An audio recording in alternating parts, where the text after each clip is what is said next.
Good evening. Council, please come to order. We'll be led in prayer by Alderwoman Sheila Hayes, please.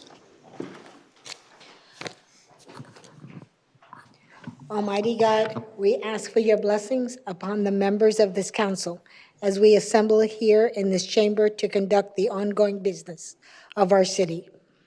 With your guidance, we will strive to ensure that all our decisions are for the common good, and your inspiration will instill respect, compassion, and thoughtfulness in all of our deliberations.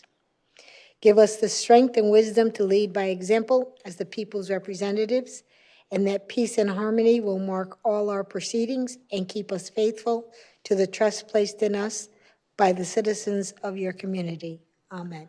Amen. President Pro Tem, please. I pledge allegiance to the flag of the United States of America and to the republic for which it stands, one nation, under God, indivisible, with liberty and justice for all. If you could please remain standing just for a brief moment of silence for the lives lost last week, those two accidents that occurred. I think we should reflect and remember their families and their lives lost. Thank you.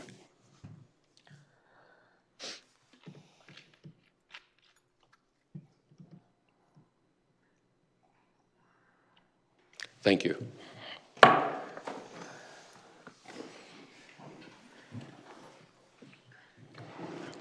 Proclamation, Black History Month. I'm going to read into the record this proclamation. Whereas each year during the month of February, we celebrate Black History Month to broaden our knowledge and deepen our appreciation of the countless contributions African Americans have made to our nation. And whereas while the celebration of a multi-ethnic heritage should be a year-round commitment, the designation of the month of February as Black History Month affords us the opportunity to highlight past and present African American culture. Whereas since its inception in 1976, Black History Month has grown to become a celebration of culture and diversity that fosters appreciation of the struggles and achievements of our African American populations through the decades. Whereas the theme of Black History Month 2025 is African Americans and Labor, which highlights the many impacts Black Americans have had on the workforce in America.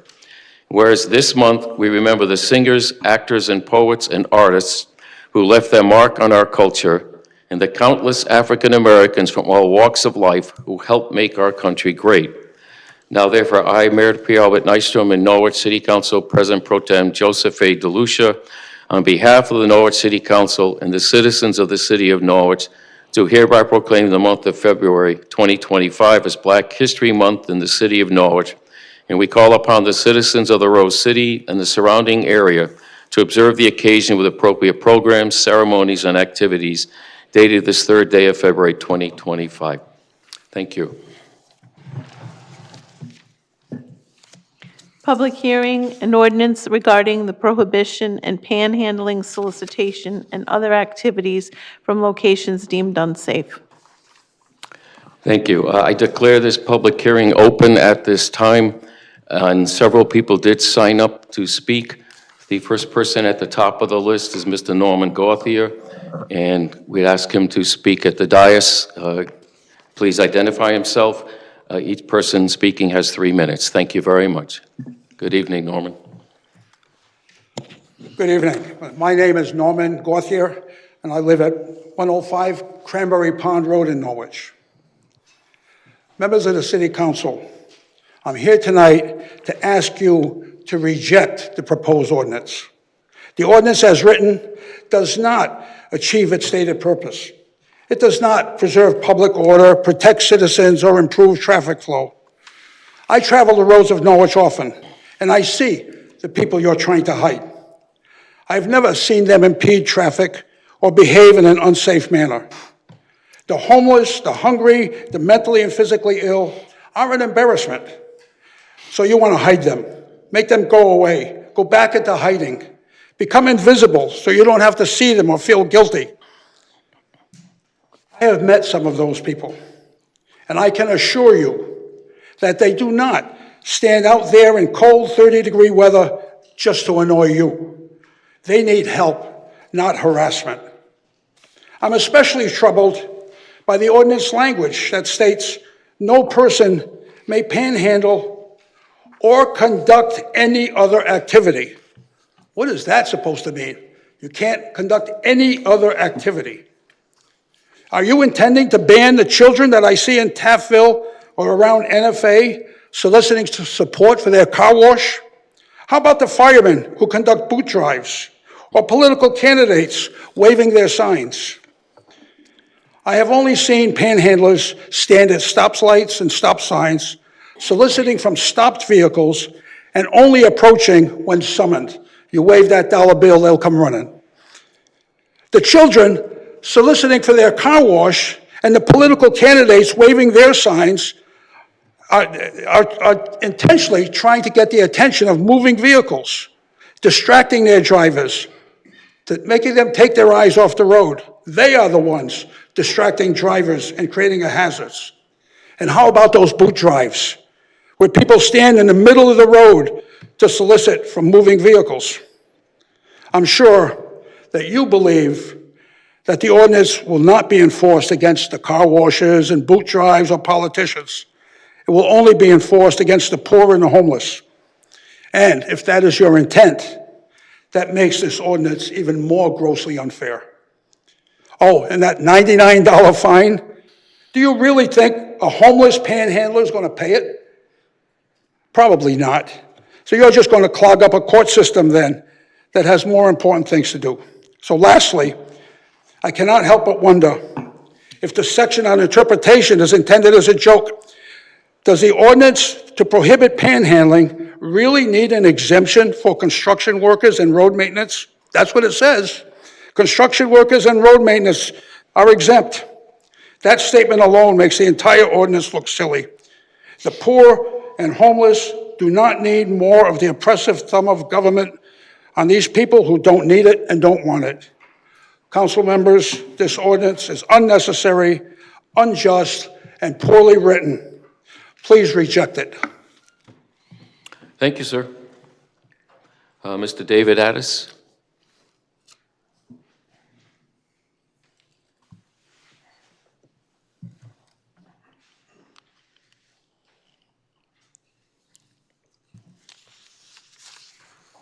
Under duress in violation of my privacy rights. My name is Dave Addis.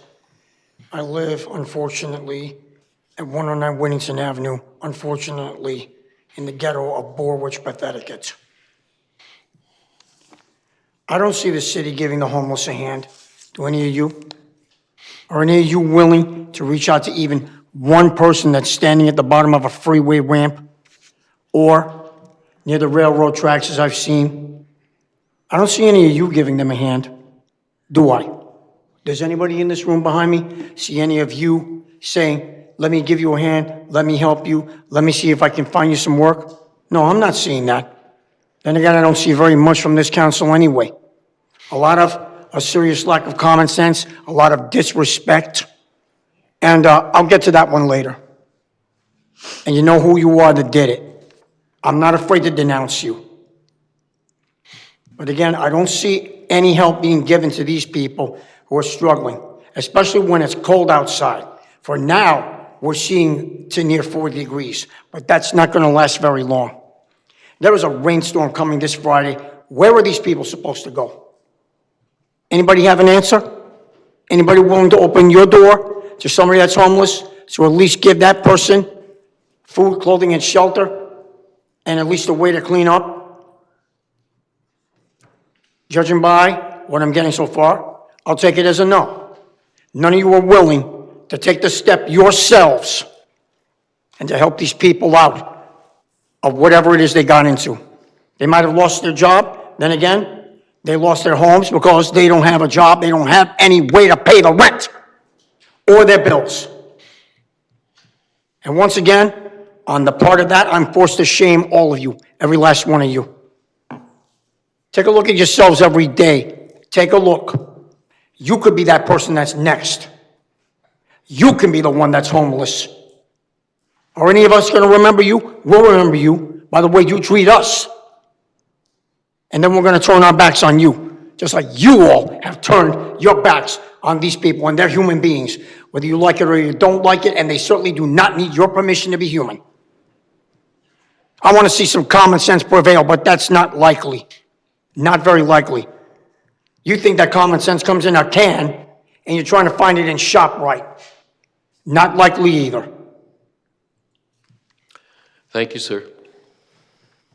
Dan Addis, please.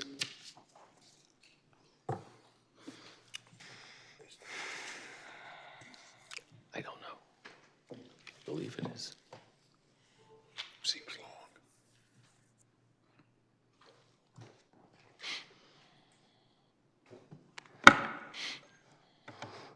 You already know that my name is Dan Addison. I live at the same address as my brother over there.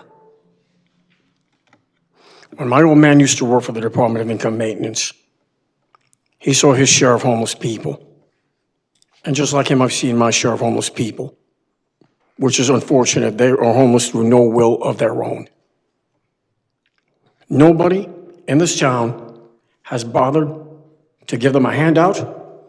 Nobody has bothered to help them find a job. It's easy for you to complain about the homeless, but what exactly are you doing to help the homeless get out of their, to get out of the calamity that they were unwillingly put in? For all we know, you let each and every one of you look in the mirror, and you better pray that one day, that one day never comes when you wind up in the same situation as them, because that could very well happen.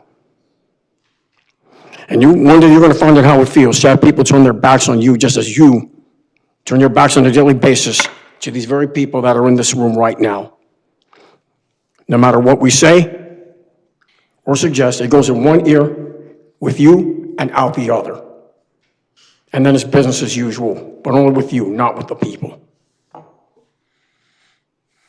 I've seen one homeless man, sitting on the bridge, pleading for help. I've even seen another one at Marcus Plaza in the vicinity of ShopRite doing the exact same thing. I've even seen one at their Four Corners where East Great Plain is located. Are any one of you willing to reach out to them? Tell me who has the guts to do so. Any volunteers? No, didn't think so.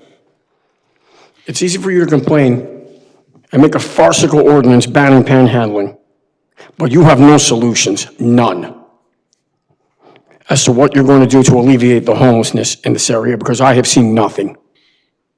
You want everyone else to foot the bill for this except you. And that's a disgrace. I think the homeless deserve better than that, but they're not going to get any better from any one of you, because it's easy for you to turn your backs and go back to your ivory towers and look the other way and look down at them while they're looking up at you. The homeless, unfortunately, have been put unwillingly in this situation. But until I see something from each and every one of you reaching out to help the homeless, this ordinance that you are trying to enact is nothing short of a farce. In fact, to me, it's a joke, and I've heard better jokes from Dangerfield's Comedy Club in Midtown Manhattan. And at least I can get better laughs from them. Thank you, sir. Anyone else like to speak to the council regarding the ordinance before us, please?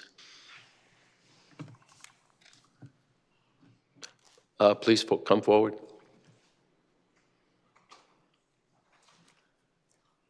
Good evening. Good evening. My name is, before I say my name is, it's against my will. It's against, I have the right to have my own opinion. I don't believe it's mandatory to give my name and address. I'll give it because I don't want you to call on an armed guard to remove me, because you're all bullies. Is it even constitutional what you're suggesting? Please speak to the ordinance, sir. Oh, that's right. It It is a public hearing. Please speak to the ordinance. Please. to the ordinance about panhandling? Yes, sir. May I speak without Yes. interruption?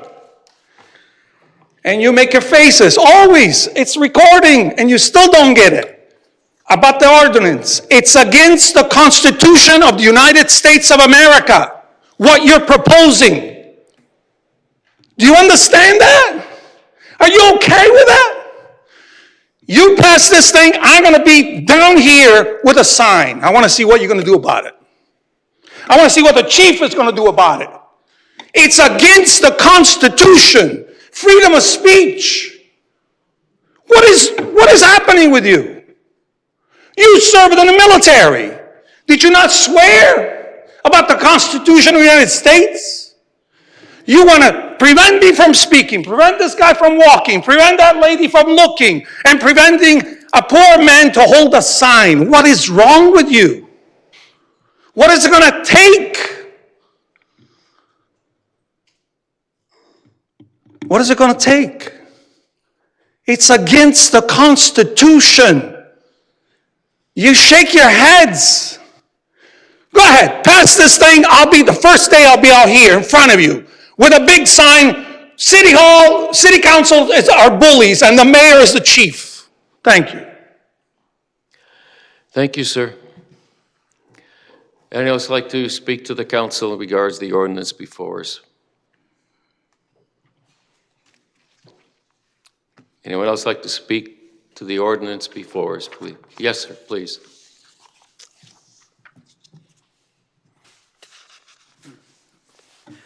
Larry Rice, 41 Will Road, Norwich.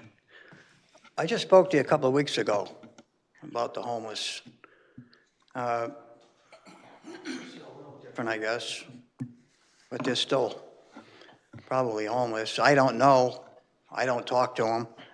I don't think any of us know if they're homeless or if they're hungry or what they need the money for, or whatever. I see a few here and there. They don't seem to bother anybody when they're standing around, especially the one up on Route 82 up there by McDonald's. That's private property, by the way. That's not city property, so I think we'd have to get a complaint from somebody to have them removed. I don't know if this is good or bad. I guess maybe at the end we'll hear the chief talk, and maybe we can make more of this. But I'm guilty at that. I give these people money. In fact, last week, I bought the guy up there some food at McDonald's.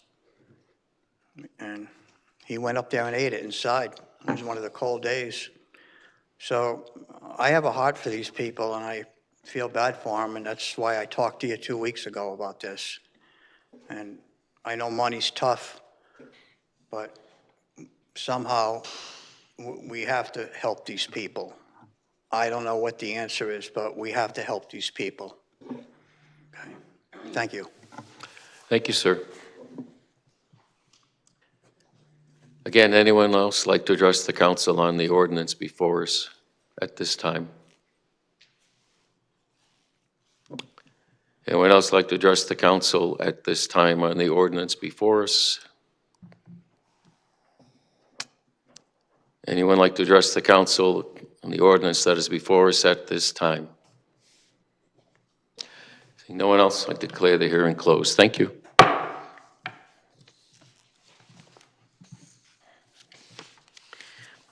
An ordinance, second reading and possible action on the above ordinance previously presented. An ordinance regarding the prohibition of panhandling, solicitation, and other activities from locations deemed unsafe. Thank you. Could a motion to move this forward, please, for discussion purposes? Alderman Bettencourt, second Alderwoman Gould. Is there discussion? Alderman Bettencourt. Yes, I guess I'll ask the chief to come up. So first is what this ordinance doesn't do. It doesn't ban panhandling per se. So it's not about that. It's only a limitation on those kind of activities in areas that the traffic authority, which is the chief of police here, deems to be unsafe. So that is a very limited scope. It's got nothing to do with signs or anything else. You can hold signs to your heart's content. You can hold them out here. You can hold them out wherever. That's not what this is about. So this is about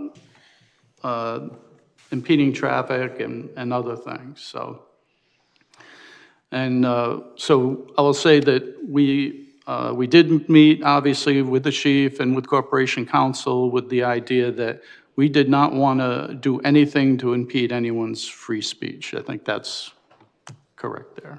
So since this mostly is left to your discretion, I'm going to ask you what areas or for what reasons would an area be deemed unsafe? I think the high flows from state roads is a concern, off-ramps, on-ramps, intersections with reduced sight lines, railroad crossings, obviously. The one I'm thinking of would be like 8th Street, railroad property, you can't trespass on railroad property.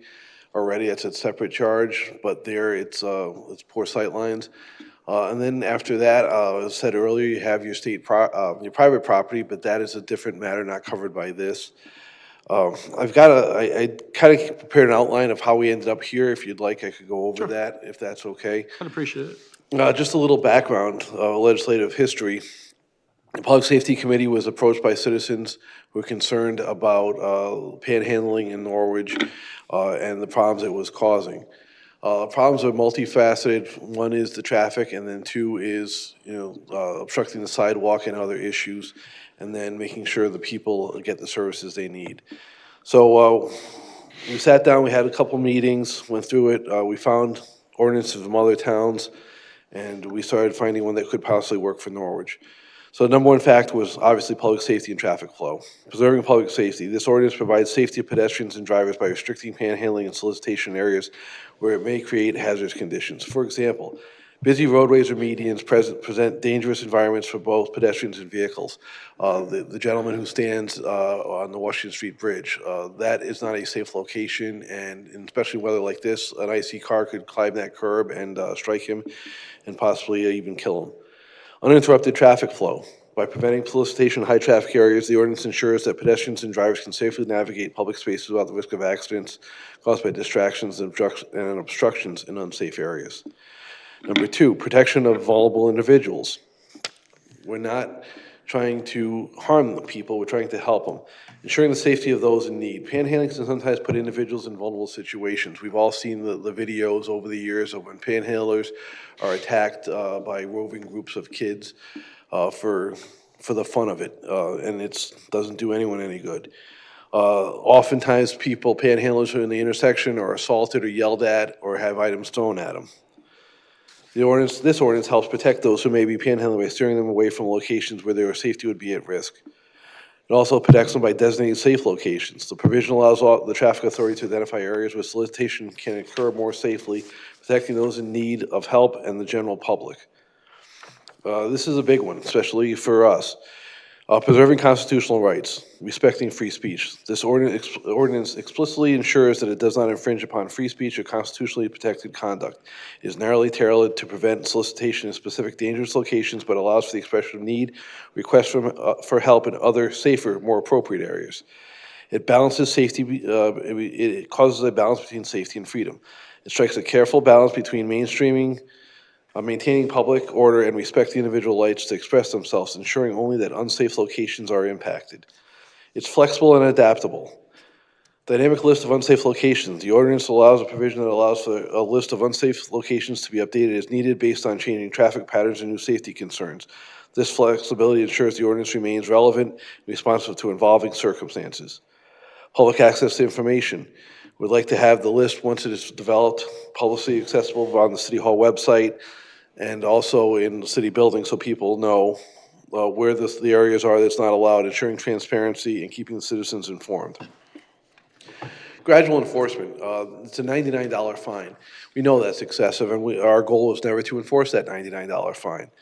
There'll be warnings and getting people to the help they need. Rather than imposing the immediate penalties, the ordinance allows for a written warning upon the first violation, providing individuals the opportunity to understand and comply with the law before fines are imposed. Fair and proportional penalties. The fine of $99 for subsequent provocation is reasonable and a proportional consequence aimed at encouraging compliance while ensuring the penalty is not overly punitive. Again, the ordinance has to have some teeth to allow us to get the services they need. 6, enhancing community well-being. It maintains order in public spaces. By regulating panhandling in hazardous locations, this ordinance helps maintain a sense of order and safety in public spaces, which benefits the entire community. It also creates a more pleasant environment for residents and visitors alike. Public confidence. With a clearer focus on safety, the ordinance could increase public confidence in the ability to move through the city while encouraging disruptions and potentially unsafe locations.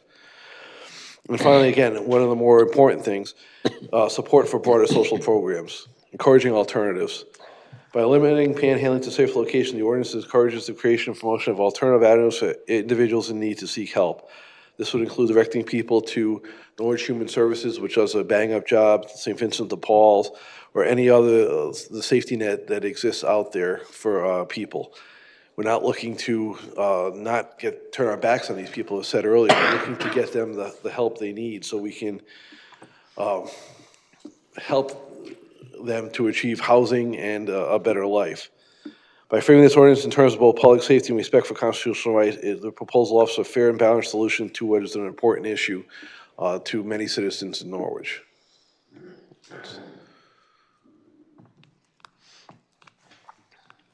Very good, as far as I'm concerned. You all set? Yeah, I'm good. Okay, thank you. Alderwoman Gould, you had your hand up. Have we had any incidents where we've had panhandlers who have been aggressive against folks that, they were trying to solicit funds from? Yes. Numerous times throughout the year, usually in the downtown area, where people are walking and the panhandlers will follow them and just, aggressively seek money. I witnessed it recently on the Halloween strut last year in Franklin Square.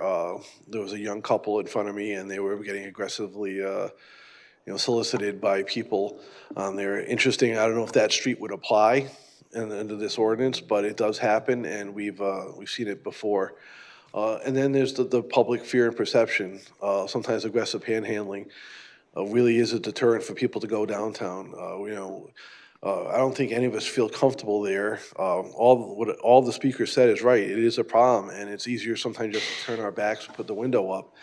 But giving $1 here, $1 there is not going to help the problem. It's just throwing a Band-Aid on the solution. We need to address poverty in the city. We need to address poverty in the country. And, while your $1 may make you feel good that day, it's not helping the other people who are, the kids who are in school, on the free lunch program, or the people up at the soup kitchen. We have to have a more focused approach. It's really a feel-good measure. That dollar could probably go further if it went into the right hands. And it would be the goal of the officers to maybe hand out a human services card or direct them to? Directed to Norwich Human Services and St. Vincent de Paul. I mean, we're blessed with two very, very robust organizations that do a good job. And we work closely with both of them, so that would be our partners. I mean, we don't want to give people tickets for this. It's just going to create more of a problem. We're looking to get them to where they need to be. And again, people who want to help, take that dollar and then give it to an organization that can multiply it tenfold. Right, so we're not looking to be punitive, but we do want to help those who are willing to take the services that are available to them. Yes. Some people don't. Let's be honest, some people don't take services, and then that starts the whole question of community mental health. But all that, again, just giving $1 on the side of the road, it's a brief feel-good moment for the person, but it really doesn't help what's causing the issues. Yeah, it doesn't help in the long term. No. Thank you. Is there further discussion? Alderman Singh? Much, Mr. Mayor. So just a quick thing. So of course, thank you for giving this briefing. I will strongly suggest we should have some printed resources for them as well, so we can direct them. These are the places where they can get food. There's meal program which happen every Sunday at St. Mark as well. There are, I think, over 30 food pantries in Norwich, so they can utilize all these resources. There's a great deal of resources. You're involved heavily in the community, and I think everybody here is involved in the community one way or another. There's a lot more resources than people realize, and sometimes that message just has to get there. But it also has to be said that sometimes, sadly, there is that mental health aspect to it, which some of those referrals might have to go into the mental health aspect. Okay, but just in basic English, we are not stopping anybody from protesting on those Absolutely not. No, no. areas. You know, like I love the kid, and I'll say it again. I'm not a lawyer, but my kid is. So he gave me my First Amendment briefing this weekend. Panhandling is conduct, not pure speech. That's been held by the court. It's content neutral regulations. We're looking for what they're doing, not what they're saying, what not the signs are doing. It's narrowly tailoring the areas we can reduce it. A good example that he was kind of briefing me on and is protests. If you ever heard the protest cases, and Mike Driscoll knows, time, place, and manner. We can restrict people from protest, time, place, and manner. So this is a time, place, and manner statute. What we're looking to do is restrict the place and the manner, but not the message, or not even the time. So that is not a violation. And it gives ample alternatives channels for communications. Signage is no violation for restriction on panhandling in one location does not prevent individuals from seeking donations anywhere else in the city. We're talking about the boot drives. Boot drives, if they're, are supposed to have permits, and most people call up to get permission. They're not an actual written permit, but they get, permission to do it. And, most people did it. We just recently did one. The police department did one recently for the hurricane victims with the East Great Plains Fire Department. So there's other alternatives for this to be done. It's just trying to get it away from the intersections, which can cause problems. And also, again, the perception that the sidewalk is blocked. You either have to pass by this person and give them money, or they're going to restrict your passage. And then prohibiting aggressive panhandling, that's legal. We can prohibit aggressive panhandling. That's not free speech. So in that case is out of San Francisco. So, courts have upheld restrictions on aggressive solicitation as a valid exercise of government power to protect public safety and order. We really don't dive into aggressive panhandling in this. This is just trying to keep everybody safe as much as possible and get people to the help they need. Thank you. Thank you. President Pro Tem, please. Well, Mayor, I have some statements to make, but I do not have any questions for the chief. If any other members have questions for the chief, I'll yield. Thank you. Are there other comments this time? Seeing none, the floor is yours. Thank you, Chief. I have several thoughts on this, but I will try to keep it short as best I can. I've been thinking a lot about this ordinance, going back to when it was first proposed and during public comment at a public safety meeting easily 2 years ago. And it keeps coming up, and it brings it to the front of my mind, and I reflect on it and think about it more. So here's where I am with this. First is, I don't think that this council or any legislative body should pass a law that is so difficult to enforce.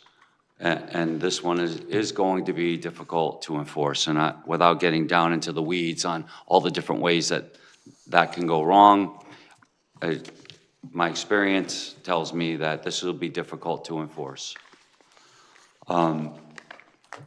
My second concern is that we already have several laws on the books that deal with the issues that are the genesis of this ordinance. Concern for public safety where panhandlers are stepping into the street. Well, there's, under the motor vehicle code, there's reckless use of the highway by a pedestrian. It addresses that one right off the bat. If a panhandler is verbally abusive or aggressive towards someone in their car or somebody walking down the sidewalk, well, that's a breach of peace. Well, we have a law that addresses that. If somebody becomes physically engaging with driver or people in a motor vehicle or people walking by on a sidewalk, again, we have a law that addresses that. Essentially, it's an assault. So I think we're covered from a legal standpoint. And the point about the $99 fine, whether it's preceded by warnings or not, to me is irrelevant, right? Because you can't, when we say, well, it's not meant to be punitive, well, it's a $99 fine, and if I was to be docked $99 out of my budget, I would consider that to be punitive. When I think that quite opposite should be the norm. We should be giving the people 99 bucks, not trying to take it away from them. But what I've reflected on most is has nothing to do with enforcement, has nothing to do with punishment, it has nothing to do with the laws that are already on the books. And I will not sit here or stand in judgment of anybody else and how they're going to vote on this ordinance. This is not about right and wrong in terms of how we all might differ on this particular issue. What I'm about to say is coming strictly from me and my heart, my belief system. And here it is. People who have come to us upset that the panhandlers are out there at the intersections express frustration, they express anger. And I have felt both of those emotions on this issue. But I've spent some time now over the last few weeks while knowing that this would be before us. And I try to figure out and reflect on where is that emotion coming from? Where is that flash of anger? Where's that frustration coming from? And this is where I've landed. And this is just me. It's coming from a place of shame. I feel shameful that in this city, with all of our struggles, as prosperous as we are, we still have community members who have to stand on a street corner and beg for coins and change. I had someone approach me right outside this building, right before the last council meeting, and ask me if I could spare a few dollars. Now, and I thought about that. I thought about the fact that this person had to work up the nerve to approach me as I entered this building and ask me for money. I didn't know who this person was, and they probably don't know me from a hole in the wall, and that's fine. But I thought about that young man, younger than me anyway, and it's easy to say, well, you know, he's probably just gonna go use it to buy a couple nips, or probably just gonna go use it to buy this or buy that, something that maybe conflicts with my personal, I don't know, conduct, drugs, booze, what have you. But as a person, I have free will, and so doesn't everybody else. And that person, if I decide to be charitable in that moment, it is not up to me to put conditions on what that person does with that couple of spare dollars that I might have in my pocket. And if you think about all of the people who have helped us along the way, each and every one of us along the way, we had to come up, and some people helped us and some didn't. But I would suggest that many of them did it, provided whatever help, guidance, support, benevolence, without condition. So charity, I just don't believe that we're allowed to dictate the terms of our charity. Either we are going to be charitable or we're not. And I say this individually. And we all make that decision every single day. I struggle with this ordinance on that level because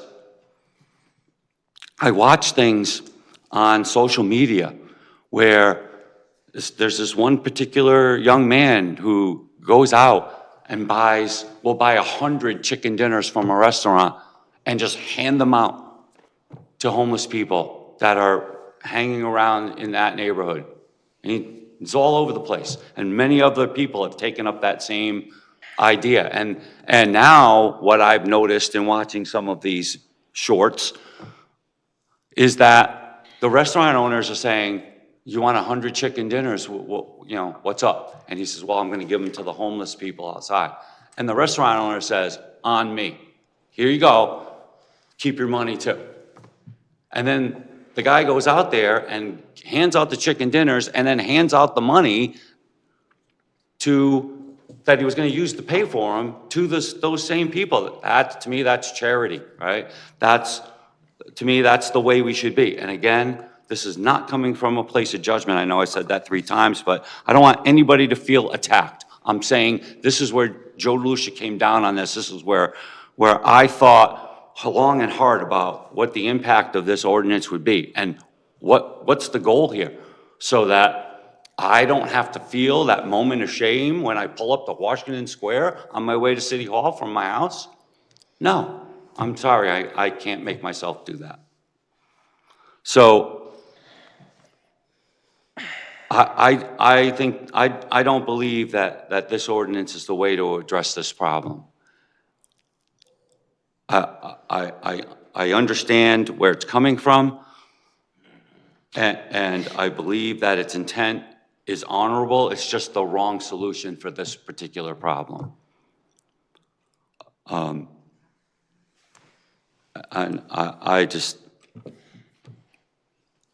I cannot make myself endorse this. So that's all I have to say. Thank you. Thank you. Is there further comment? Alderman Nash? I'll try to keep it a little shorter than that. Yeah, sorry about that. That's okay. It comes from a spot. Before I get into my story, I just want to say that this didn't come out of the ether. This was not something that public safety was sitting around and said, you know what, let's screw with the homeless people and let's go after these panhandlers. And we just came up with this.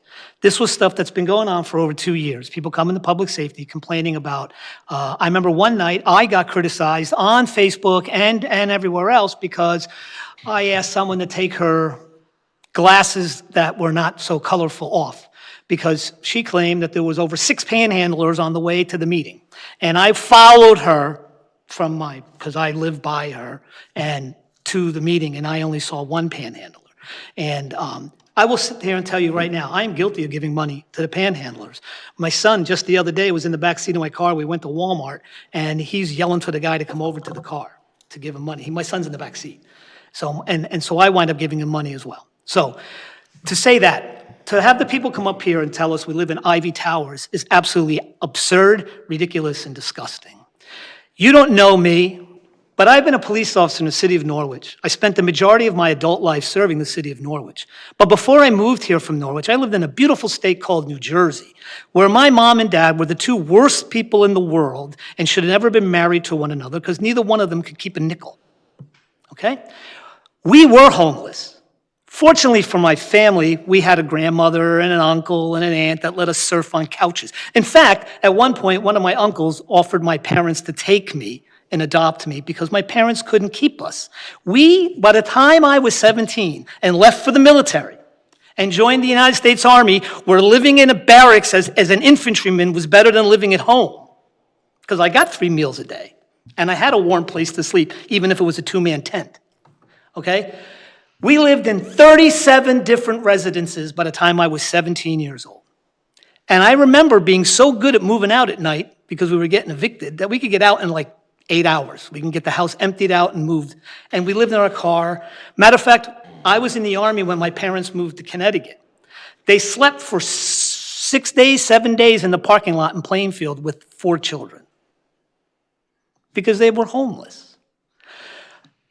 I was fortunate to be a policeman and make a pretty good penny. Recently, I've lost a home. Recently, I was concerned that I would be homeless. Recently, I was concerned that I had to send my wife to Pennsylvania to live with her father or mother until I could find some place to get a better job, or because I had lost a job that was paying me quite well, and I was doing pretty good for myself. So I've been on both ends of this. I'm not here to hurt the panhandlers, okay? But this didn't come out of our brain.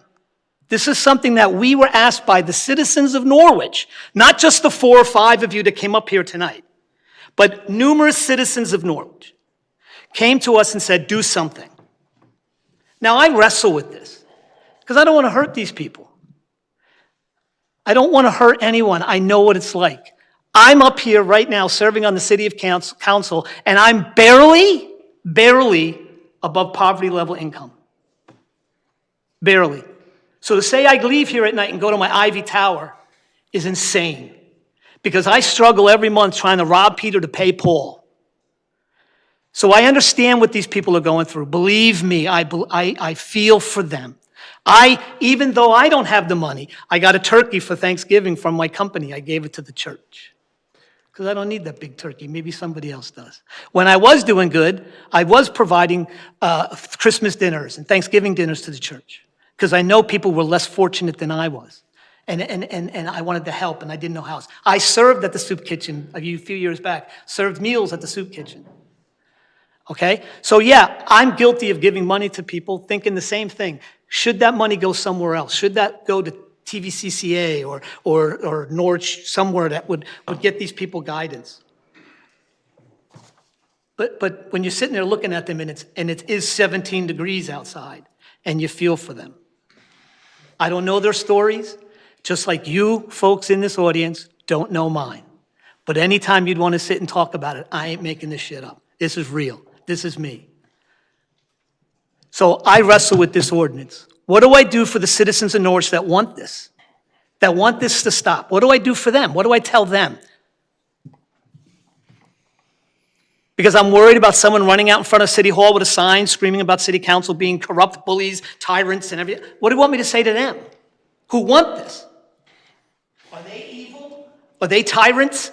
Are they bullies?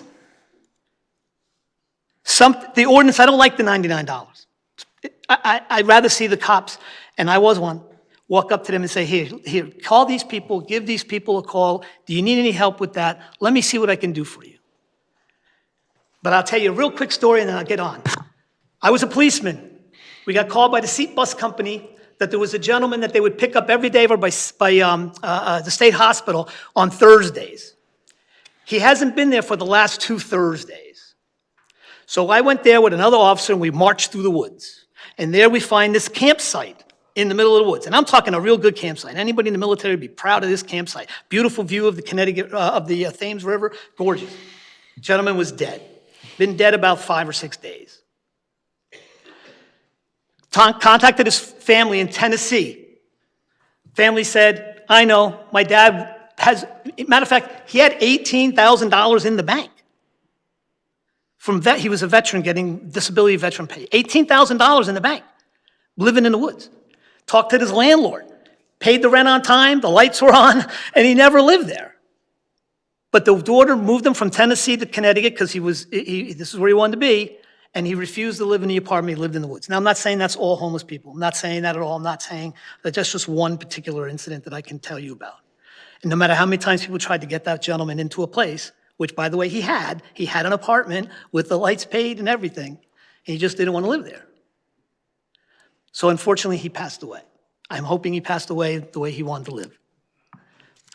So I'm not sure I'm going to support this. I'm not happy with it because of the way it's written, but I will say this, it's not something we just made up. This is from other cities, and it hasn't been challenged, and it seems to be working in their cities.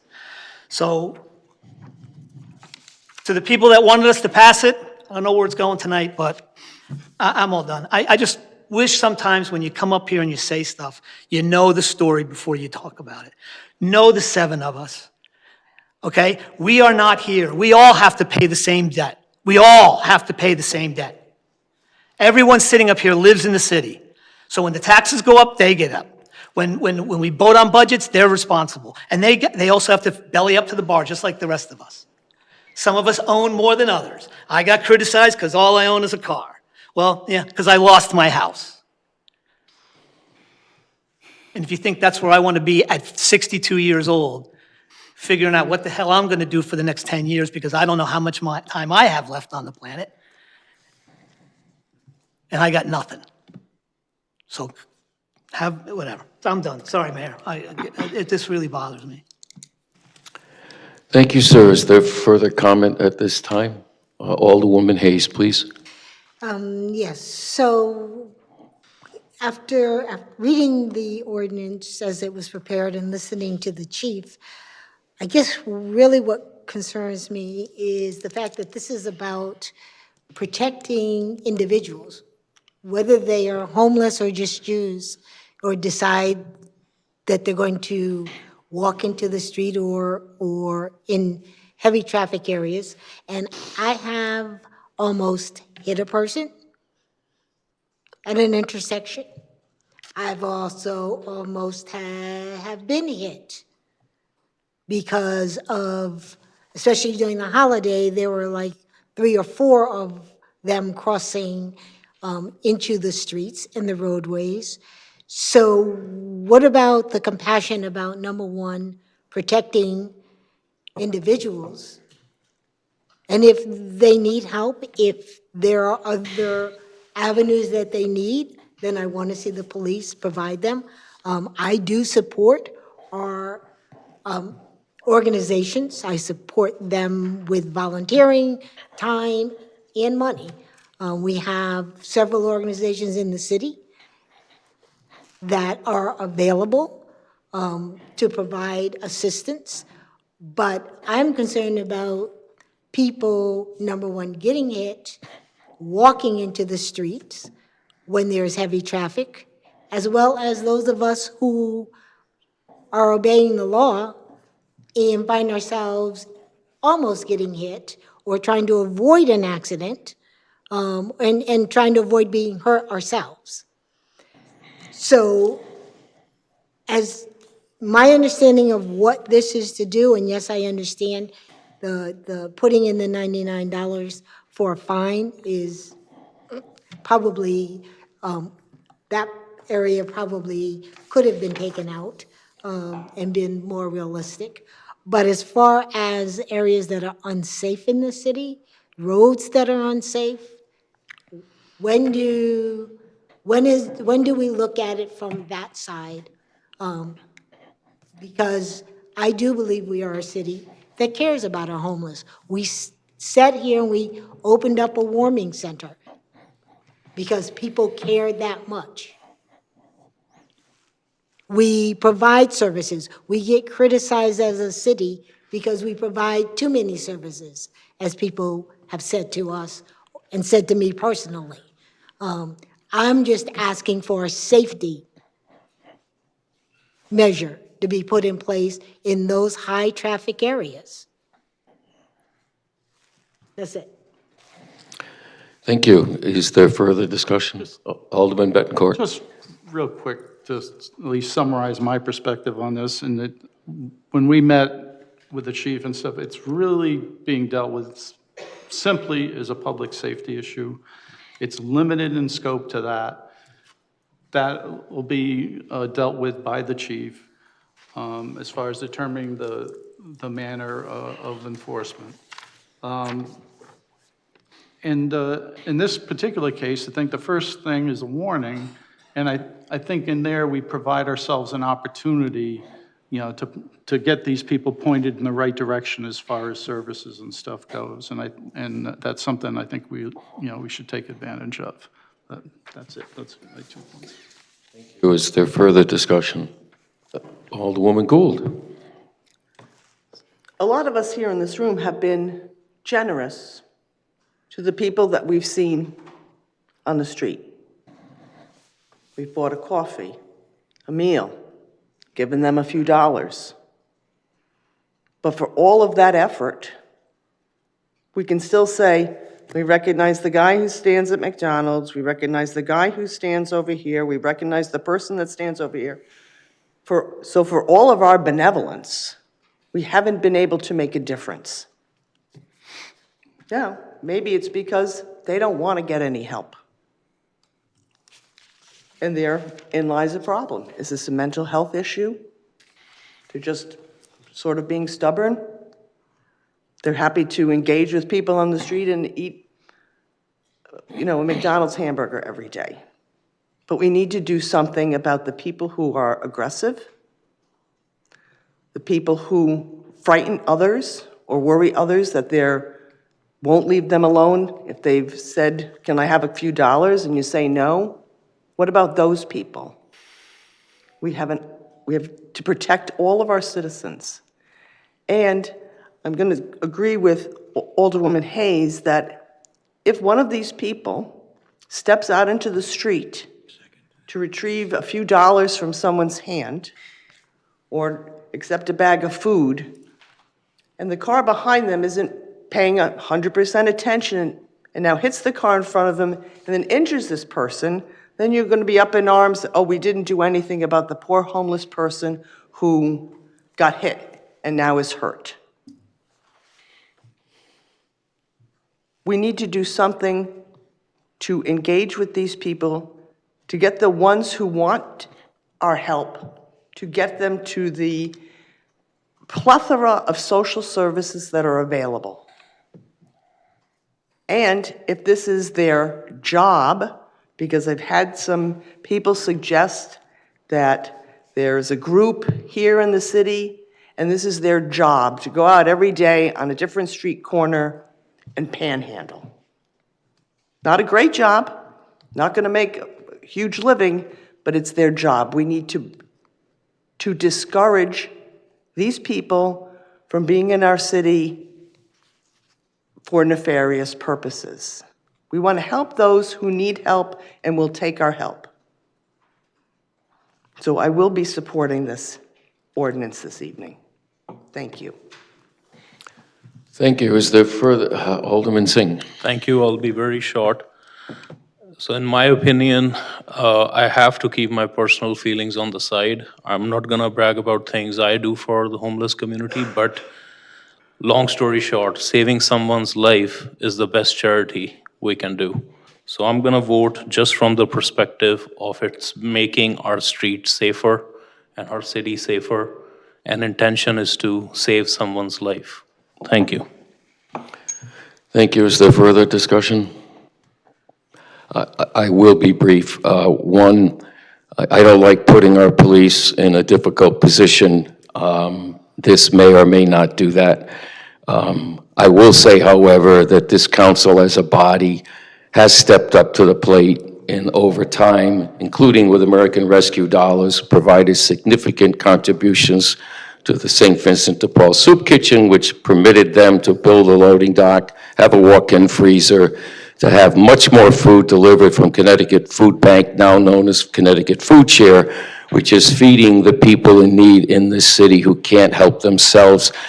So comments made that attack this council not having a heart, frankly, those comments only speak to an ignorance of the reality and the truth. I personally donate at the soup kitchen. I donate clothing, food, you name it. I personally set up a food distribution during COVID. We fed 1,000 families a week for 15 months straight. I know when I see someone in need that you're supposed to help. So I and others, we try to do that. I know that members of this council have been at other food distributions, which are still going on in this city, by the way. It's not just the soup kitchen. There are other organizations, United Community Family Services run food drives and get food to them as well. And I have participated and handed out food in those areas as well, as have other members of this council.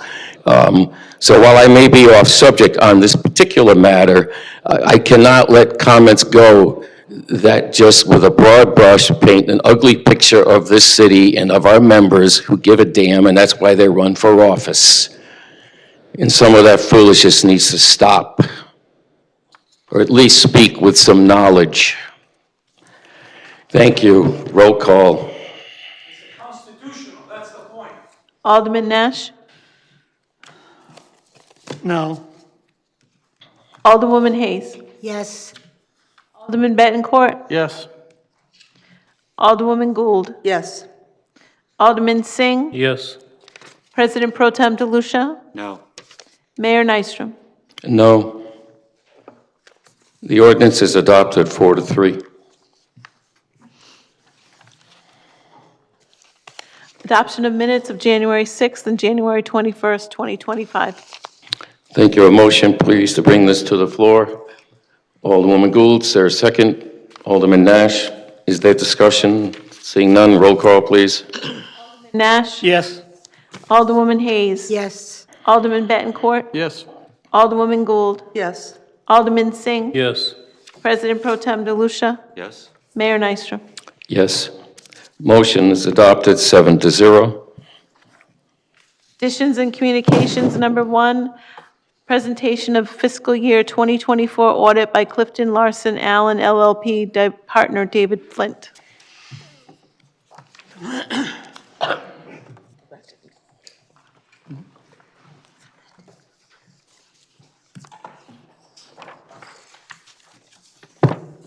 Good evening, everybody. My name is David Flint from Clifton Larson Allen. I appreciate the opportunity to speak to you guys tonight. I'm going to keep it relatively brief. So each of you should have a PowerPoint presentation in front of you. And I'm going to go through. I'm going to start off with just a brief agenda for tonight. I'm going to go through the terms of our engagement, basically what you hired us to do, an executive summary of the results of the audit, some financial highlights, and then I'm going to go through the state and federal single audit. So on page 5, the terms of the engagement. We express an opinion on whether the basic financial statements are presented in accordance with GAAP. We also express an in relation to opinion on the schedule of expenditures of federal awards and schedule of expenditures of state financial assistance. We also express an opinion on compliance related to the major federal and state award programs. We also provide a report on internal control over financial reporting and compliance with laws, regulations, contracts, and grants. This is more commonly referred to as the Yellow Book letter. And finally, provide a report on internal control over compliance related to major federal and state award programs. So skipping ahead to the executive summary, just kind of the results of the audit, if you will. For the financial statements, you did receive an unmodified opinion on the financial statements, and of course, the unmodified opinion is the best opinion that can be received. There are no findings reported in the report on internal control and compliance. Again, that is known as the Yellow Book letter. For the federal single audit, you also received an unmodified opinion on the major federal programs. There were no compliance findings. However, there were 2 significant deficiencies in internal control over compliance, which I will cover in a little bit. And then finally, we did the state single audit, unmodified opinion as well. No compliance findings or significant deficiencies in internal control for the state single audit. So I'm just going to go over some high-level financial highlights. I'm on slide 9. This is your government-wide financial statements, and these are prepared on the full accrual basis of accounting. The biggest difference there is that it includes your capital assets and your long-term debt. You'll see for 2024, the city has capital assets of $140.4 million. The detail of those capital assets can be found on page 45 of your financial statements. You also see that the city has long-term debt of $244.3 million, and the detail of that long-term debt can be found on page 48 of your financial statements. That all comes down to a net position, a total of $35.26 million. The majority of that is your net investment in capital assets, which is basically your capital assets, less any debt outstanding to acquire those capital assets. So basically it shows you how leveraged your capital assets are, and that's $89.25 million at the end of fiscal year 2024. Moving on to the next page, these are your fund financial statements, and these are prepared on the modified accrual basis of accounting, so they do not include capital assets and they do not include long-term debt. Focusing here on your general fund, you'll see that the general fund had a small deficit of $760,000 for the year, bringing year-end fund balance in the general fund to $20.2 million. You also have some other major funds here. Debt service fund had ending fund balance of $60.9 million. Your educational grants fund had ending fund balance of 86. We expect a grant-specific fund to have a fund balance of around 0 every year. Same thing goes for the general government grants and programs, has a deficit of 337,000. And then you have your non-major funds, which is all the smaller funds grouped together. They have a fund balance at the end of the year of $37.3 million. So the next slide has some financial highlights. So as I said, the general fund had a $760,000 deficit for the year. Tax collections were great, $729,000 more than budgeted. 97.4% of the current year levy was collected, and that's compared to 97.2% in the prior year.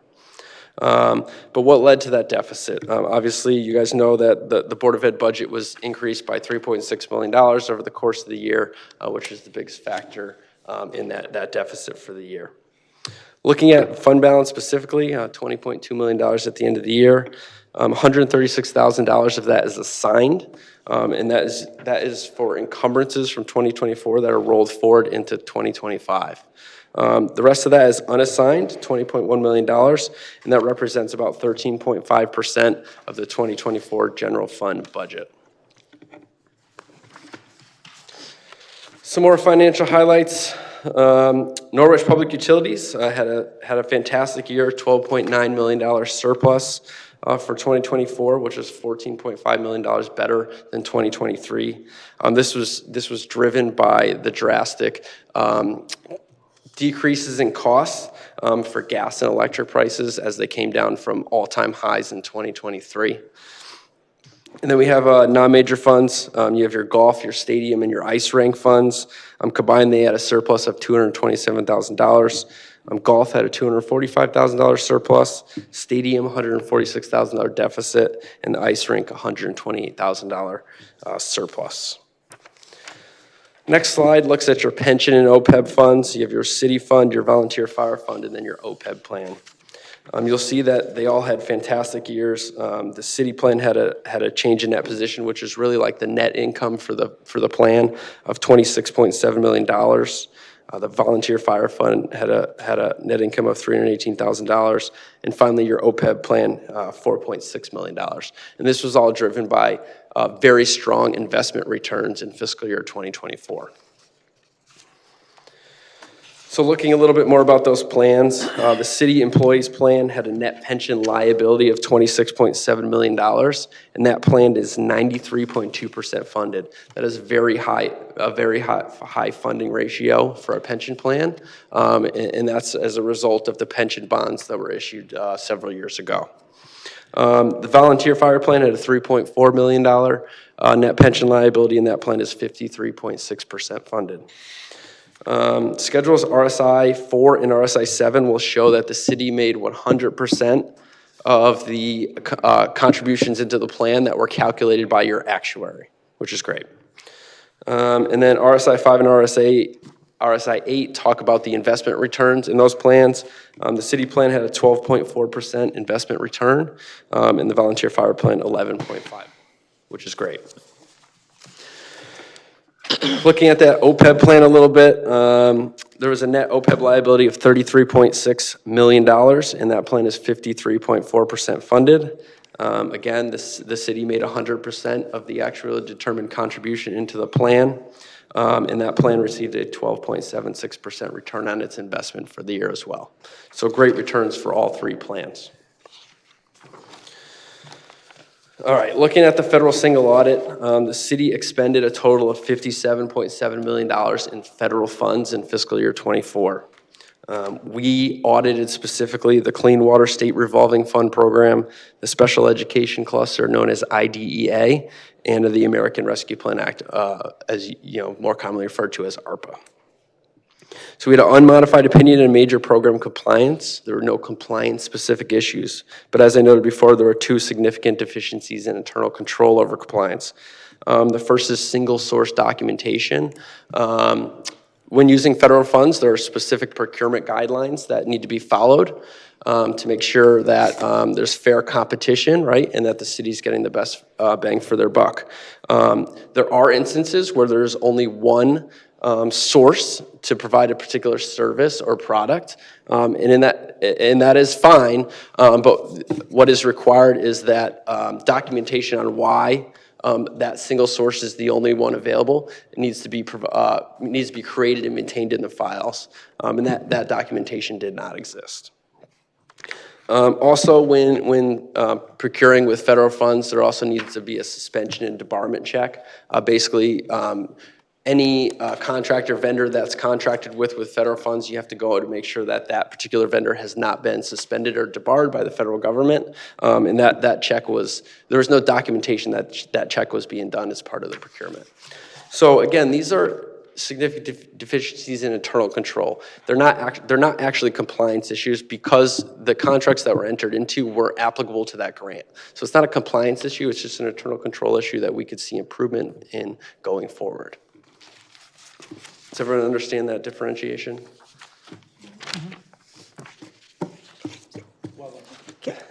Can I? The funds were not spent improperly, and that's a very important differentiation. We also did a state single audit for state funds. The city expended a total of $64.6 million in state funds for the year. The major programs that we audited were the Alliance District Grant, Economic Assistance Revolving Loan Fund grants, the Tiered Pilot Program, and the Small Harbor Improvement Project Program. Unmodified opinion on major program compliance, and we had no compliance or internal control findings for the state single audit. Next slide has my contact information. I know, I come and talk to you guys once every year, but that line of communication is always open. If you guys ever have any questions, comments, or concerns, I'm always available to talk to any of you guys. Do you guys have any questions for me today? Absolutely. Thank you. Members, questions? Alderwoman Hayes. Thank you for being here, and I hope you're feeling better. Yes. So the question I have is going back to the federal single audit, and I do understand what the deficiency, the internal control compliance issue is. My question is, before you left or subsequent to the finalization of the audit, have those internal controls been addressed? So what we do is we do a corrective action plan that is assigned by management, and the end of this fiscal year is the completion date for that. So when we come in to do the 25 audit, we'll be required to check to make sure that was put into place. No, I understand that is when the audit will, but also the management, at times will lay out and say, when you find a deficiency, that it is sometimes corrected before you leave, even though it doesn't, you can't go back and change 2024. They'll say, going forward as of, going into next year, this is what we've implemented to address it. That's what I'm asking. Do you have any I know evidence? a plan was put in place. I don't Okay. know as of today if it's being followed, because Okay. we haven't obviously checked for it yet. Good. Okay. Thank you. Other questions at this time? Seeing none, thank you very much. Guys. Glad you're feeling better. Number 2, oral report will be given by David Eccleston, the ratepayer representative for Connecticut Municipal Electric Energy Cooperative, CMAC. All right, good evening. David. Another year in a row, CMEC continues to serve our best interests. David, could we have your address, please? David Eggleston, 215 Rockwell Street. Thank you, sir. We'll follow the rules. Still, CMEC is serving our best interests, in my opinion, giving us the lowest reasonable cost of electricity with transparency in operations and decision-making. I've said that several years in a row, it still continues to be true. Their mission is unchanged. They're there to provide reliable, sustainable, and cost-effective energy solutions to our evolving needs. They do this mainly by purchasing wholesale electricity on behalf of the 6 members, but they also have assets that operate in niches that provide some benefit and lower our costs, like the diesel generators behind Bacchus Hospital, the solar garden, things like that. And then lastly, which has become more significant, I think, CMEC purchases electricity on behalf of large consumers like the Mohegan Tribal Authority, Electric Boat, Pfizer, and some others. But again, 90% of what happens up there is all about buying wholesale electricity strategically to lower our costs. My job hasn't changed either. I'm a full member of the board. CMEC does a real good job of trying to elicit participation. I'm involved. I do all the reading I need to do. I attend the meetings like I'm supposed to, but they treat me as a full board member. And even when there are some meetings where the Norwich Public Utilities delegation has to make a decision on behalf of Norwich, I don't get to vote there, but I can go to the meetings and I can see all the materials. So everything is transparent. Now, I talk about always working to understand and challenge how CMEC does what they do. I haven't needed to challenge anything in a while, but I do find that every year I do continue to learn. There's no shortage of what I can learn. I can always get a little deeper into what they do. Now, most of the work done at CMEC is at the committee level. There were 5 committees. This past year, I served on all 5. That meant that there were, that doesn't sound as bad as it's not as bad as it sounds. Some of the committees only meet 4 times a year, and the Legislative Affairs Committee only, I think, met twice because it was a quiet year in Hartford last year. But that still meant that I had 34 meetings to attend, most of them via Zoom. I attended 32. And what CMEC does for me and all the board members is they publish meeting materials at least a couple of days in advance. So you get a chance to read it and know what's coming. You can go prepared. I never walk into a meeting blind. They're very good about keeping me informed, as there are all board members. So the big deal is cost performance. They always measure themselves relative to the benchmark, which is Eversource. We've seen some really scary-looking prices in the winter months over the last few years. Last year was less volatile. This year is less volatile. But CMEC learns from these experiences, and they build it into their models, and they learn how to operate in an environment like that. So the result is the books are still open on 2024, but I think they're going to end up 40% cheaper than the Eversource wholesale rate, and actual, I think somebody else said it earlier, the actual cost of electricity was less in 2024 than it was in 2023 by a significant amount. So that's very good, I think. Now, every project that we have, like the solar garden is a project, the microgen behind the hospital is a project. We look at that stuff every 2 years, and there's just no assumption that it's still a good deal. In fact, they'll look at these projects more frequently if they need to.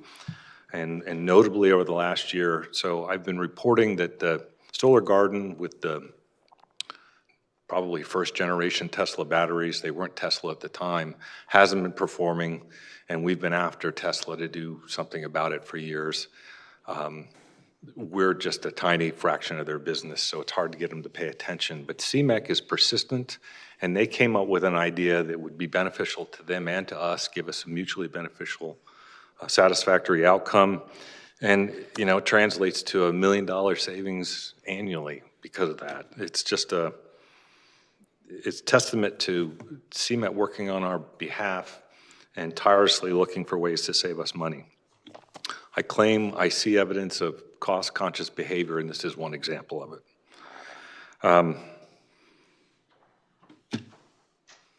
So I said this already. Not only do we measure CMEC against Eversource, but they always come up with a plan for how they're going to do over the year. That plan is really useful to the heads of the MEU so they can plan what they're doing in their communities. And CMEC came in very close to plan, like they always do. Again, at least 35% below Eversource, maybe 40, and something like 20% less than last year overall. So the committee that gives me the most insight into what's going on at CMEC is the Budget and Finance Committee. And one of the things that they've gotten into habit, every year, they talk us through the details of some aspect of the business. Like last year, I think it was how Transco and CMEC are different entities, and yet they still function together. This year, we were looking at a policy on the 5-year financial plan. The idea there is there's metrics used to understand financial health of CMEC that end up being important. And when you learn something about the metrics, you learn that CMEC is required to run conservatively, and the metrics support the fact that they are running conservatively financially. Our money is not at risk with CMEC.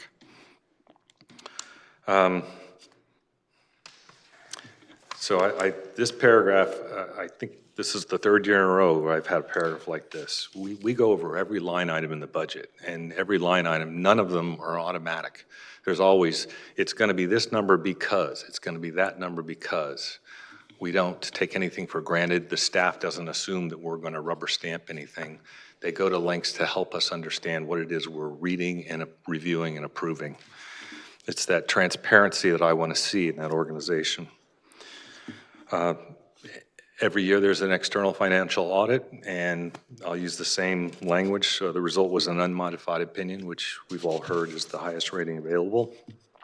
Fitch came in and did a rating, and it was a positive report as well. The different credit agencies do take a look at CMEC from time to time. Legal issues, can't avoid that. We all know what the criminal trial resulted in. We still have the issue of recovering legal expenses from the directors and officers, insurance folks who didn't want to pay advance fees for legal defense. But you know, CMEC is a victim there, not part of the prosecution. So we're in a receive mode. We get information, but it doesn't factor into the day-to-day business up at CMEC. It can potentially, going to trial can put a burden on the staff, but we haven't been seeing that this year. It's been good. Legislative affairs, you know, we have a 2-year budget here in Connecticut. You folks know better than me. Last year was quiet. This year, however, there's a lot more activity, and so we're monitoring what's being kicked around. To be honest, some of the proposals that we're paying attention to are nothing more than one-page concepts, so I don't really have anything to report. I'll just tell you that we pay attention to it, and if public comment or industry comment is requested, we'll be ready to comment there.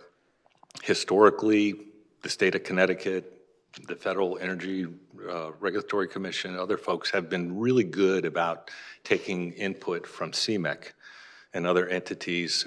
You know, the fear is that we're a little guy and everybody pays attention to Eversource and the big dogs.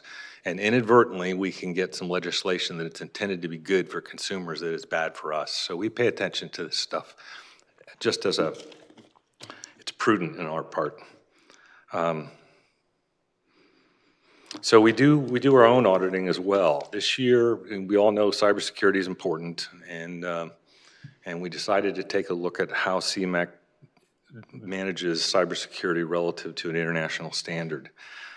It's a standard that doesn't give you solutions. It doesn't tell you how to be safe. It makes sure you have a system in place that you're systematically, comprehensively, and thoroughly going through your cybersecurity profile, your risks, you know, well, what the consequences are, so that you know that you have a complete plan as well as you can. It also requires you to revisit regularly, periodically, because the cybersecurity threat, you know, is changing all the time. Now, what that resulted in is you look at the different risks that are out there, you look at the likelihood, you look at the consequences, and then you look at how much insurance you have for each of those consequences. So the consequence there ends up being, or the output in a real tangible way, is we adjust our insurance so we're covered properly, neither over or underinsured. Insurance is a big part of the non-energy budget. And speaking of insurance and risk, we looked at all of the insurance and all of the risks in this year.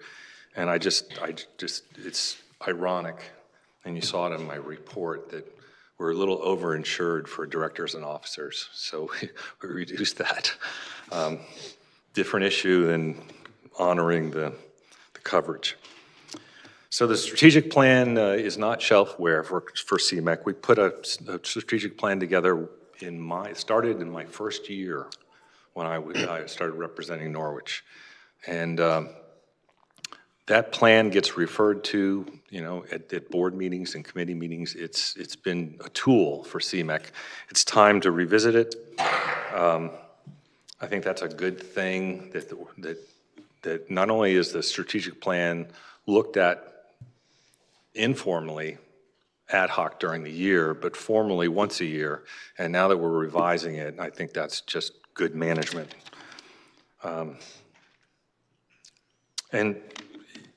We want to decarbonize. We know that it's not legally required. We want to go as green as we can, but if we proceed ahead of industry too far, it gets expensive. So we're looking for ways to become green without hurting the bottom line.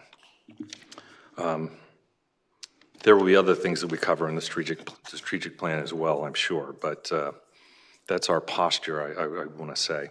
So overall, I claim that CMEC consistently keeps their commitment to deliver the lowest reasonable cost electric power.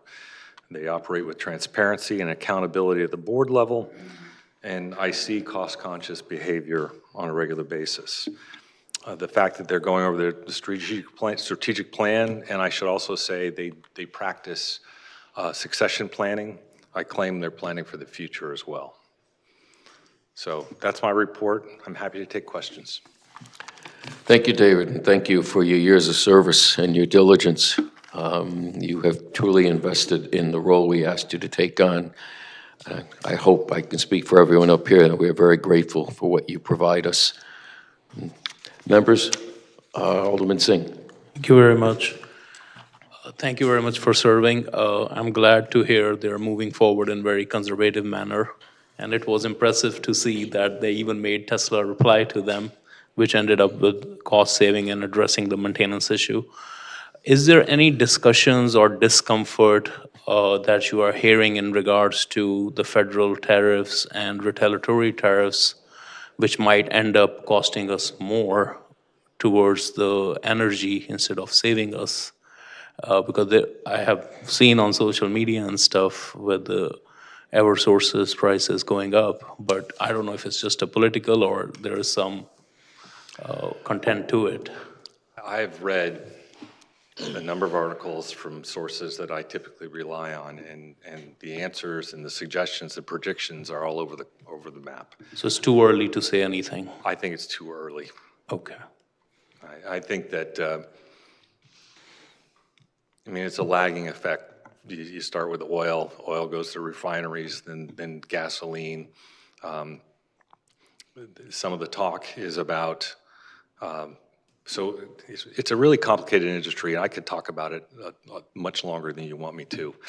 But, and I don't really know a lot about it, but the oil that comes out of the ground is different everywhere. You get something that's light, sweet, crude out of West Texas, and it flows nicely. And some of the stuff that comes out of Canada, it's really thick stuff, and you got to use fracking methods, high pressure water, high pressure steam to get it out of the ground.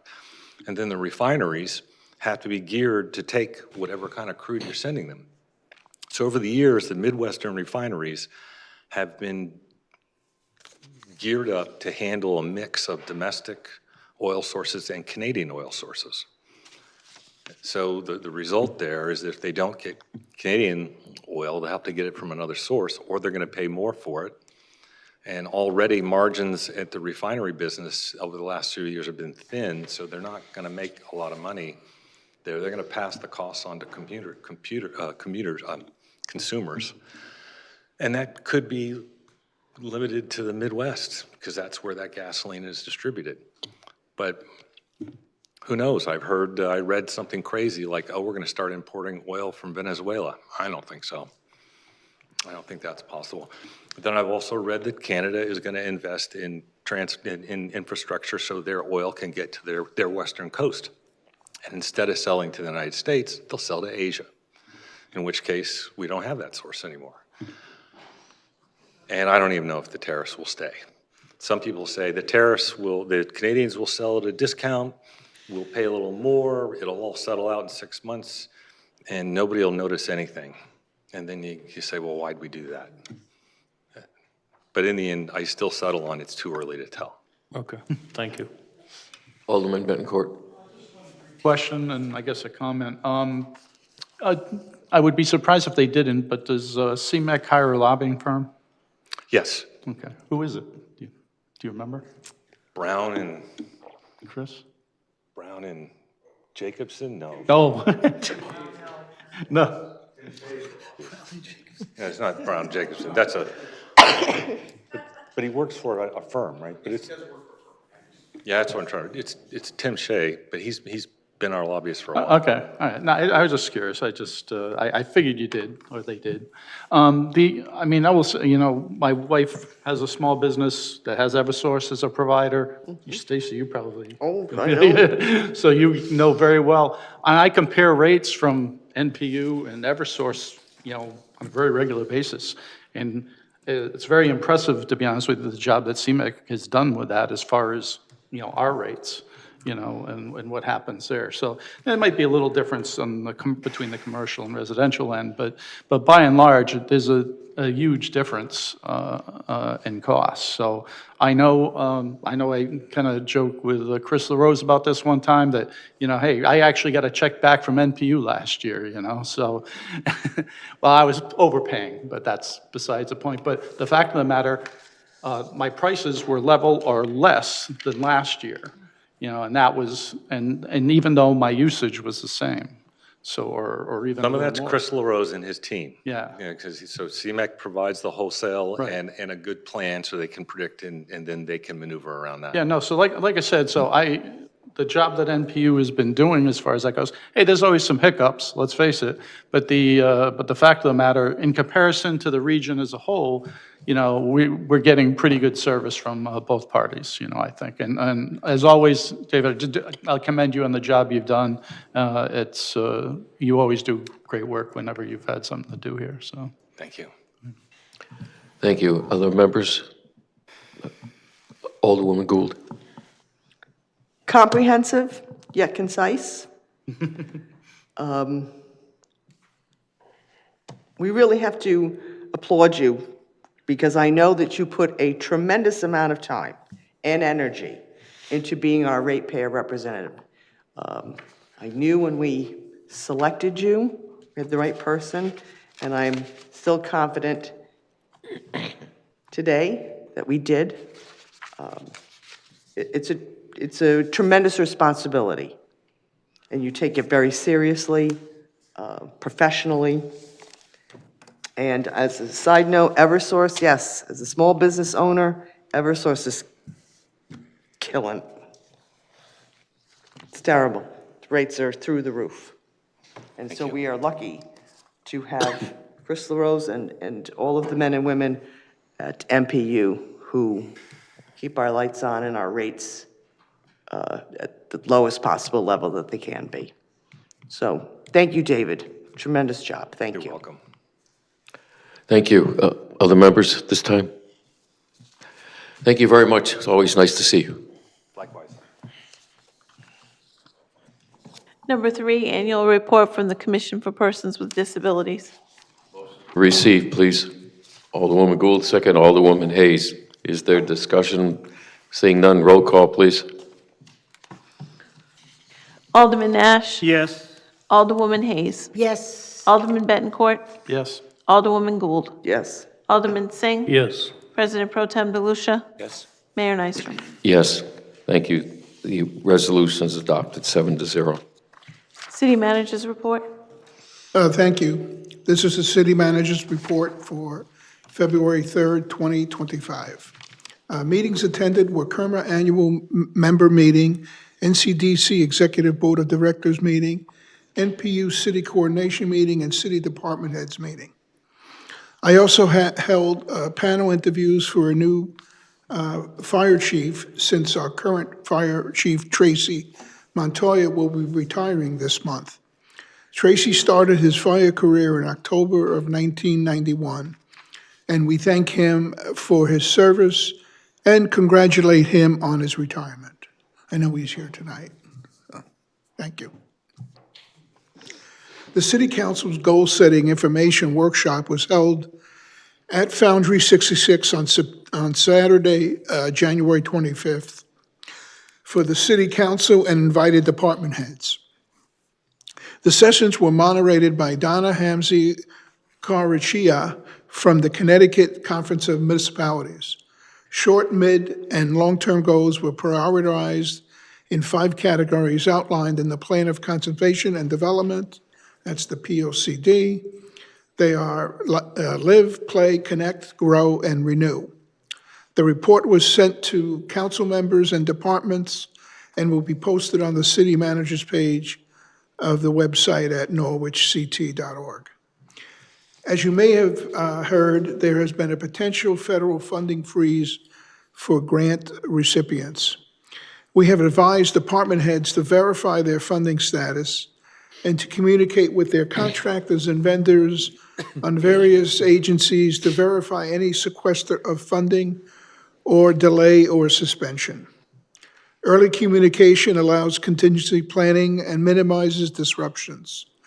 As the situation evolves, we will recommend continued action to staff. Based on revenue shortfalls for 25-26 budget, City Controller Josh Pothier and I sent a memo to all department heads and fire chiefs to proactively control costs. Included were requests for new personnel, overtime funded by taxpayers unless required for protecting life or property, additional services for events, travel, and lodging unless paid for by grant, no food or drink purchases unless required by a bargaining unit contract in relation to a federal, state, or local declared emergency among the cost-saving measures. There are more to follow, but this is to position us for next year's budget. Norwich Youth, Family, and Recreation Kindness Pantry is a community-driven initiative that provides essential items such as toiletries, canned goods, and diapers at no cost to those in need.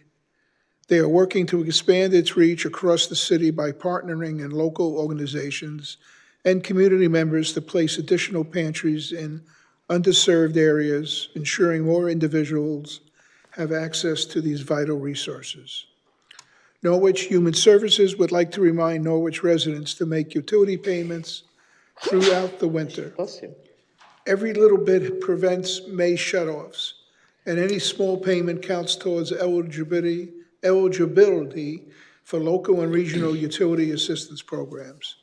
The Rose Senior Center will continue to be a warming center during business hours upon the governor's cold weather protocol activation only for emergency purposes. And that concludes my report for this evening. Thank you, John. Are there questions of the city manager, Alderman Nash? Been any chiefs meetings? Yes, I had one last week. Okay. You'll be able to report that at the next public safety? Scheduling one next week, and after that, there'll be the introduction of the new chief and to move forward with it. So yeah, we're active in that again. Tracy, I'll miss you. Thank you. Other members, questions at this time? Seeing none. Again, thank you, John. You're welcome. Citizen comment on new business resolutions? Thank you. At this time, I declare the citizen comment on the resolutions on our agenda to be open. Anyone wishing to speak to them, please identify yourself, name and address. 3 minutes each, please. There are 2 resolutions on our agenda this evening. Anyone like to speak to us at this time? Anyone like to speak to us at this time? Anyone like to address either of the 2 resolutions on the agenda at this time? Seeing no one, I declare it closed. Thank you. Resolution number 1, relative to scheduling a public hearing on February 18th, 2025 for Community Development Block Grant CV Substantial Amendment Allocation. Thank you. A motion to bring this to the floor. Alderman Singh, second Alderwoman Gould. Is there discussion? Seeing none, roll call. Alderman Nash? Yes. Alderwoman Hayes? Yes. Alderman Bettencourt? Yes. Alderwoman Gould? Yes. Alderman Singh. Yes. President Pro Tem DeLucia. Yes. Mayor Nystrom. Yes. Thank you. The vote is 7-0. The resolution is adopted. Number 2, relative to city manager being authorized and directed to receive and record a quitclaim deed of conveyance to the city of Norwich for property at 5th Street, end of canal. Thank you. Motion, please, to bring this to the floor. Alderman Nash, second Alderwoman Hayes. Is there discussion? Seeing none, roll call, please. Alderman Nash? Yes. Alderwoman Hayes? Yes. Alderman Bettencourt? Yes. Alderwoman Gould? Yes. Alderman Singh? Yes. President DeLucia? Yes. Mayor Nystrom. 7-0, the resolution is adopted. Motion to adjourn. Motion to adjourn, Alderwoman Gould, second Alderman Bettencourt. Roll call, please. Nash? I just want the record to reflect. Yes. Alderwoman Hayes? Alderman Bettencourt? Yes. Alderwoman Gould? Yes. Alderman Singh? Yes. President Pro Tem DeLucia? Yes. Mayor Nystrom. Yes, motion adopted, 7-0. We are adjourned.